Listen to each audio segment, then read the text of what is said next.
Well, we were in LA working with Mariah, and they're sitting there fumbling with this little digital dictaphone trying to lay ideas down, and the way she writes is, it's like she's standing up in the middle of the room and Brian's behind the piano, and she's like, do something like this, whatever, and Brian's like this, and she's like, oh yeah, but not the minor chord. I mean, she's really active in the writing process, and so they're, okay, go back 10 minutes ago, and they're like trying to figure this stupid thing out, and they can't figure it out, and I'm like, oh, something's got to be done. So I just run out of the room, go grab a 57, put it right up in the center, plug it into a pre, and just hit go. And then for the next hour and 45 minutes, Pro Tools is capturing what's going on in the control room, and that ended up really saving my ass, and she ended up loving me and saved the whole session, because go back 10 minutes, okay, pow, wham, there it is. And then at the end of the session, I had to make an MP3 of an hour and 45 minutes, all broken into the sections.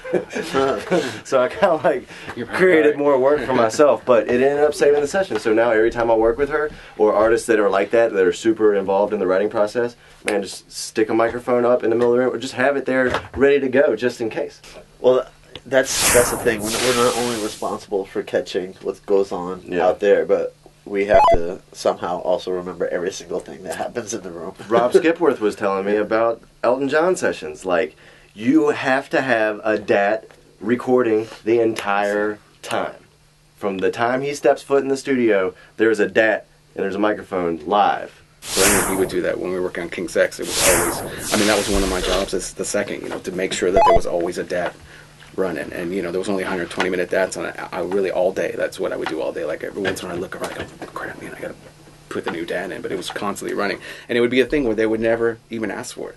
But that one time they'd be like, oh man, what was that cool little part we just played or something? And sure enough, I was able to rewind it and and show it. And there was moments where because after a while, a couple of days, I'm thinking, man, why am I doing this? This is just like busy work. Am I just supposed to be doing this? But until that one moment, I was like, oh, I get it. That one time. I understand now that it was cool for me to be able to rewind it and play that one spot, and because it's something they just came up with. It's not like you would remember, and what it was. The live DAT also brings opportunities to capture the studio fights too. Yeah.